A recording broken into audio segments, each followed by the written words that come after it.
보호받지 못하는 아이들을 제때 찾아내 보호하고 양육하는 일, 학습 기회를 얻지 못하는 아이들에게 학습 기회를 제공하는 일, 그것이 포용국가 아동보호책의 기본이라고 저는 믿습니다.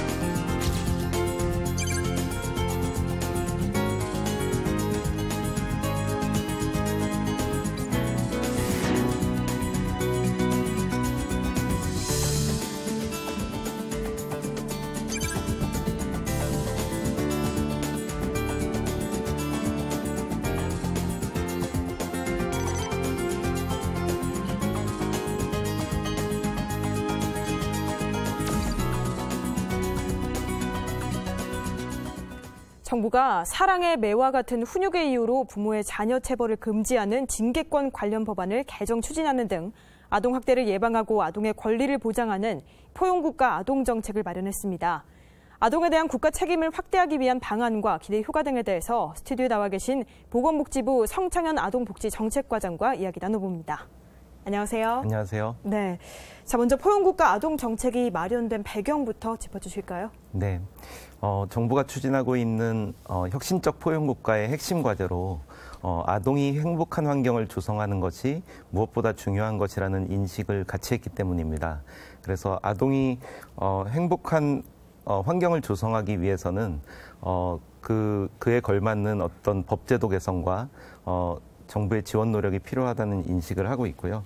그래서 아동을 어떤 지원의 대상으로만 보는 게 아니라 아동을 권리 주체, 그 행복을 추구할 수 있는 권리 주체로 인식하고 아동이 행복할 수 있는 환경을 조성하기 위한 국가의 책임을 확대하겠다는 것이 포용국가 아동정책의 기본 방향이라고 말씀드릴 수 있겠습니다. 그런데 조금 안타깝게도 우리나라 아동들의 삶의 질을 보면 네. 물질적 측면에서는 많이 좋아졌지만 삶의 질 수준을 OECD 국가 평균으로 이렇게 비교를 해보면 아직까지 높은 수준이 아닙니다. 그래서 아이들이 더 건강하고 더 밝게 자랄 수 있도록 하는 환경을 구축하기 위해서 보호가 필요한 아이들에 대해서는 국가가 확실하게 책임을 지고 보호하고 아이들이 건강하게 자라날 수 있도록 건강, 참여, 인권, 그리고 놀이 같은 그런 구체적인 과제들을 포함시켰다는 것이 전체적인 정책 방향이라고 말씀드릴 수 있겠습니다. 네, 이번 정책 안에 10대 과제가 들어있는 것으로 알고 있습니다. 이 중에 핵심적인 정책은 어떤 걸까요? 네, 조금 전에 말씀드린 것처럼 이번 정책의 가장 큰 특징은 아동이 기본적으로 가져야 되는 권리의 주체로 바라보고 접근했다는 것입니다. 그래서 영역별로 좀 말씀을 드리면 보호, 그러니까 아이들이 자라나는 과정에서 자기의 책임이 아닌데도 가정으로부터 떨어질 수밖에 없는 아이들에 대해서는 국가가 확실하게 책임지고 보호하겠다라는 의지가 강력하게 담겨 있고요. 그다음에 아이들이 건강하게 자라날 수 있도록 인권과 참여, 그리고 건강권, 그리고 놀이라는 구체적인 영역에서 10대 과제를 포함하고 있습니다. 네. 이 부모가 직접 돌볼 수 없어서 가정에서 분리되는 아이들이 연간 4,000명에서 5,000명이나 되는데요. 보호가 굉장히 시급한 시점인데 국가가 좀 확실히 책임질 수 있도록 여러 대책이 마련됐죠. 네, 그렇습니다. 지금까지 우리나라의 아동보호 체계는 주로 민간 위주로 이루어져 왔습니다. 민간에서 이루어져 왔던 가장 큰 이유는 역사적으로 우리나라가 전쟁고아가 많았던 나라이기 때문에 공적으로 결정되기보다는 민간에서 이제 여러 가지 아동보호 시설이라든지 입양이라든지 이런 형태로 우리나라 아동보호 체계가 형성되어 왔다고 설명드릴 수 있습니다.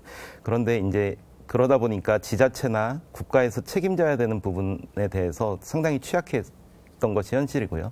그래서 앞으로는 지자체에서 보호가 필요한 아동에 대해서는 책임지고 보호하고 그다음에 사실은 아이들 입장에서 가장 좋은 것은 어떤 형태로건 가정에서 보호되는 것이 가장 좋기 때문에 원가정으로 돌아갈 수 있도록 지원을 하는 것이 가장 큰 핵심 과제라고 할 수 있겠습니다. 그게 가능하기 위해서는 지자체에 그런 일들을 할 수 있는 전담 인력들이 필요합니다. 그래서 이번 대책 안에 지자체의 아동 보호를 위한 사회복지사 전담 인력을 배치하는 것이 포함되어 있고요. 이 사회복지사 선생님들이 배치가 되면 처음에 아동을 가정에서 분리보호 조치할 때 먼저 원가정이 아이들을 더 돌볼 수 있도록 분리보호하지 않고 돌볼 수 있도록 하기 위한 여러 가지 사회복지 서비스를 연계해서 지원을 먼저 하도록 되어 있고요. 그럼에도 불구하고 학대라든지 유기라든지 분리보호가 필요한 아이들에 대해서는 원가족으로 다시 돌아갈 수 있는 형태의 분리보호 조치 이후에도 원가족으로 다시 돌아갈 수 있는 원가족 복귀 지원 시스템이 서비스가 이루어질 수 있게 됩니다. 그리고 나중에 아이들이 그 분리보호되는 과정에서 네. 임의로 분리보호되는 것이 아니라 전문가라든지 그 상담한 사회복지사가 같이 참여하는 사례결정위원회에서 아이 입장에서 가장 적합한 보호 조치가 어떤 것인지 판단해서 보호 조치를 할 수 있는 시스템이 구축되게 됩니다. 네. 아동 학대의 경우를 살펴보면 이 아동 학대에 대해서 근절을 위한 대응 체계가 이제 개편됩니다. 기존 대책과 관련해서 어느 점이 좀 달라지는 건가요? 네, 아동 학대랑 관련해서는 일단은 대국민적인 인식 개선이 무엇보다 중요한 과제입니다. 네. 그래서 아까 처음에도 사회자께서 말씀하신 것처럼 우리나라에서 대부분의 아동 학대가 70% 정도가 가정 내에서 발생을 하고 있고요. 그런 이유 중에 하나는 아이를 자기가 부모님이 아이를 지도할 때 적절한 징계, 또 적절한 징계라고 얘기를 하는 네. 아이들을 벌 주거나 체벌을 하거나 이런 것들이 사회적으로 아직까지도 용납하는 분위기가 사실 남아있는 것이 현실입니다. 그렇죠. 예, 법적으로 보면 아동복지법에서 체벌을 일반적으로 금지하는 규정이 있지만 우리나라 민법상에는 징계권이라는 것이 아직까지도 조항으로 살아있어서 논란이 되어 왔었는데요. 이번 정부 대책 안에서는 징계권의 한계를 명확하게 설정하고 징계권이라는 용어도 다른 형태로 좀 시대에 맞는 용어로 바꾸는 쪽으로 개정하는 방향으로 검토하겠다는 내용이 포함되어 있습니다. 그렇다고 해서 합리적인 수준에서의 어떤 지도라든지 훈육 차원의 어떤 부모와 아이 간의 관계를 국가가 직접 개입해서 벌을 주겠다거나 처벌을 하겠다는 의미는 아닙니다. 대부분의 그 체벌을 금지하고 있는 국가들도 금지하는 조항이 있지만 그거를 처벌을 하지는 않고 있습니다. 하지만 이런 조항을 개정하려는 이유는 달라진 사회 인식을 좀 반영을 하고 체벌이나 아동학대에 대한 국민적 인식을 높이려는 의도를 가지고 있습니다. 이와 함께 실제로 아동학대 신고가 이제 급속도로 많이 늘어나고 있는데 네.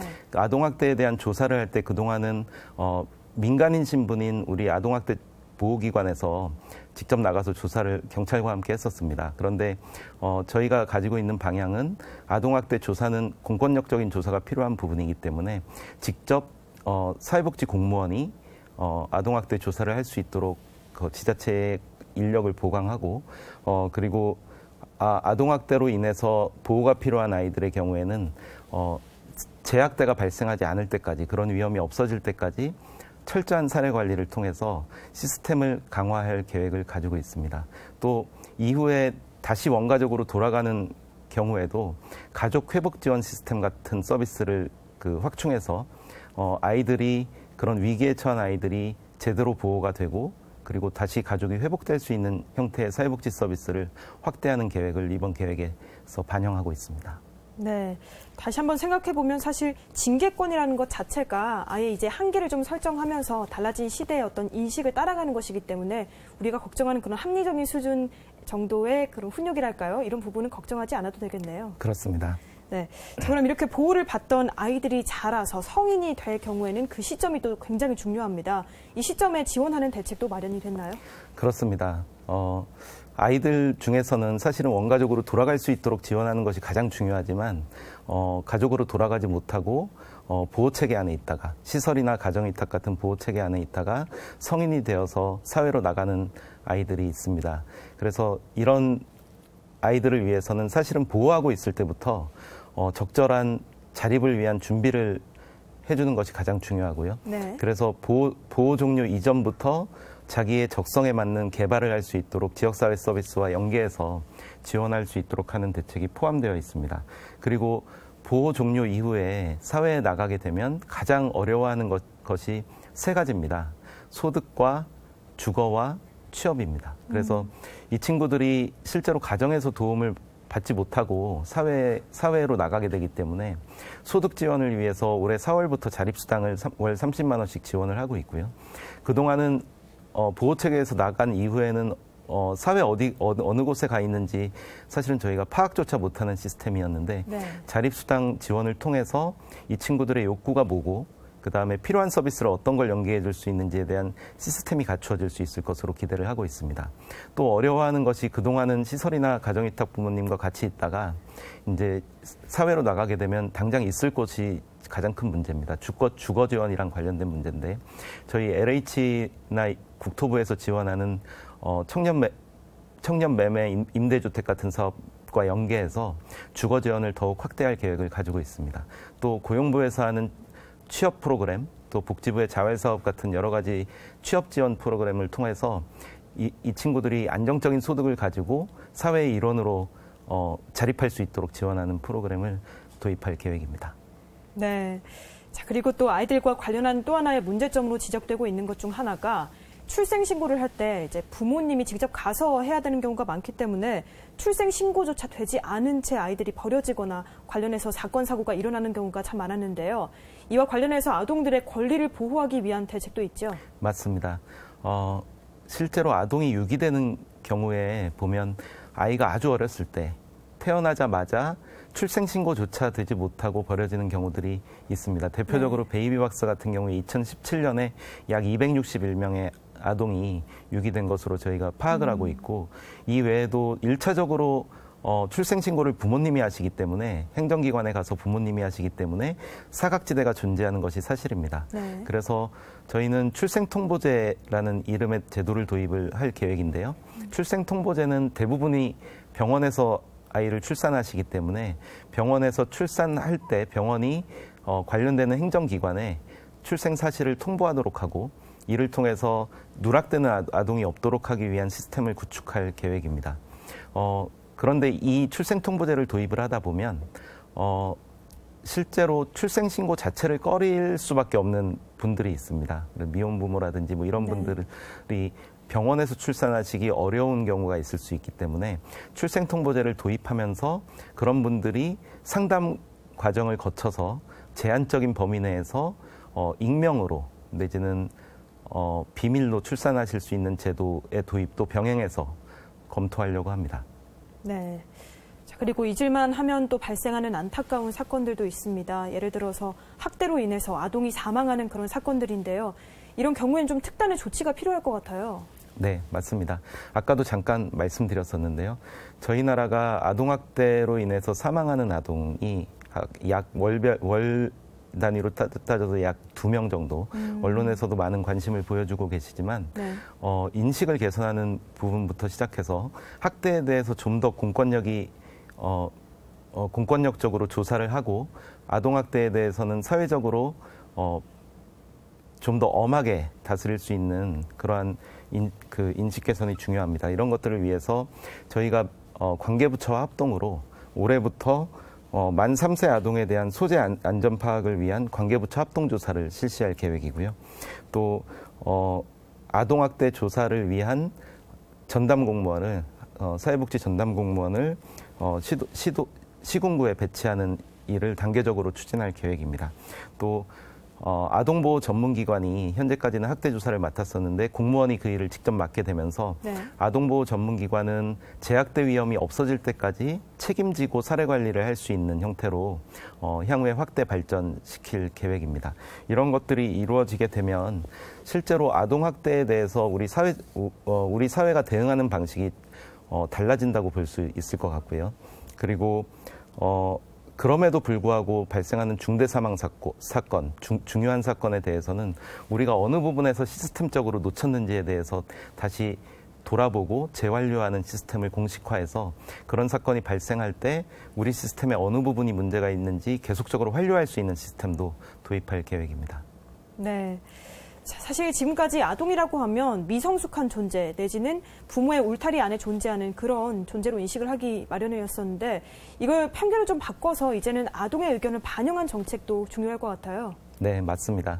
우리 아이들이 아주 똑똑하고 사실은 부모님의 품 안에서 보호받고 국가에서 또 보호받아야 되는 존재들이지만 현재의 실질적으로 행복의 주체이기도 하고 네. 권리의 주체입니다. 그래서 그런 형태로 인식 전환을 하기 위한 부모 교육 또 어떤 시스템 개선을 같이 추진할 계획이고요. 아까 말씀드린 징계권에 대한 개정도 그러한 인식 변화를 반영한다고 볼 수 있고 또 좀 더 구체적으로 말씀드리면 아동 입장에서 이렇게 정책을 만들 때부터 아동 입장에서 판단할 수 있도록 아동들의 목소리를 더 들을 수 있는 제도적 장치를 마련할 계획입니다. 지금 총리님 주재로 아동정책조정위원회가 운영되고 있는데 네. 아동들의 목소리를 모아서 관련되는 정부 부처들이 같이 검토할 수 있는 기회를 확대할 계획이고요. 또 아동정책 영향평가 제도를 현재 시범 운영 중인데 내년부터 본 사업을 운영할 때 어떤 사업이나 정책을 만들 때 아동 입장에서 미리 생각하고 평가할 수 있도록 하는 제도를 반영할 계획입니다. 네. 자, 우리 아이들의 건강 문제를 좀 돌아보면 생활 수준이 증가하면서 좋아지면서 아동들의 건강 수준 자체는 좀 좋아졌습니다. 그런데 아무래도 신체 활동 시간도 좀 줄어들고 외부 요인으로 인해서 위험 요소가 증가하는 게 사실인데요. 좀 단계적인 그런 방안이 있다고요? 네, 그렇습니다.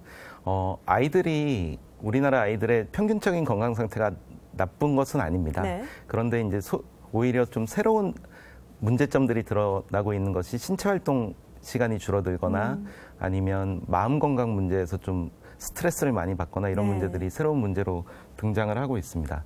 그래서 저희가 이번에 아동건강대책 건강권 강화 쪽에서는 유아기에 아이들이 언어 장애라든지 학습 장애가 발생하는 원인이 주로 귀나 눈 문제로 주로 발생을 합니다. 그래서 난청 검사라든지 안과 검사를 좀 강화해서 미리 예방할 수 있는 언어 장애나 학습 장애, 그러니까 아동이 발달하는 과정에서 꼭 필요한 그러한 내용들을 우리 영유아 건강 검진 그 항목을 강화할 계획을 밝혔고요. 그 다음에 지역이나 학교에서 건강 관리를 할 수 있도록 세 가지 그 시범 사업을 추진할 계획입니다. 하나는 학교 검진이나 이런 데서 비만이라든지 건강 관리가 필요한 아이들이 부모님과 함께 평소 생활에서 건강 관리를 할 수 있도록 아동 모바일 헬스케어 시범 사업을 추진할 계획이고요. 그 다음에 지역에서 만성질환을 가지고 있는 아토피나 천식 같은 아동이 많이 걸리는 만성질환을 가지고 있는 아이들이 지역에 있는 소아과나 1차 의료기관에서 편하게 질 높은 의료 서비스를 받을 수 있도록 하는 아동 만성질환 시범 사업을 추진할 계획입니다. 그리고 아이들이 12살이 되면 주로 영구치가 다 완성이 되기 때문에 그때 지역에 있는 치과 의료기관에서 적절한 예방적 검진이나 검사를 받을 수 있도록 하는 아동치과 주치 시범 사업도 추진할 계획입니다. 네. 이 밖에도 아동들의 놀이권을 보장하는 등 다양한 사업들을 진행하고 계신데요. 자, 마지막으로 아동이 행복한 나라로 거듭나기 위해서 아동 정책의 실현과 관련해서 앞으로의 계획 마무리 말씀 부탁드립니다. 네. 저희 놀이권이라든지 아이들이 좀 더 이렇게 마음껏 뛰어놀 수 있는 지역 환경을 구축하고 학교 환경을 구축하는 과제가 함께 중요한 과제로 되어 있고요.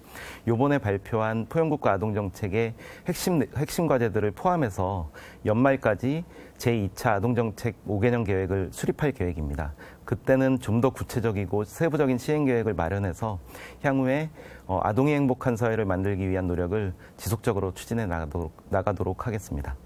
네. 자, 지금까지 보건복지부 성창현 아동복지정책과장과 이야기 나눴습니다. 오늘 말씀 고맙습니다. 감사합니다.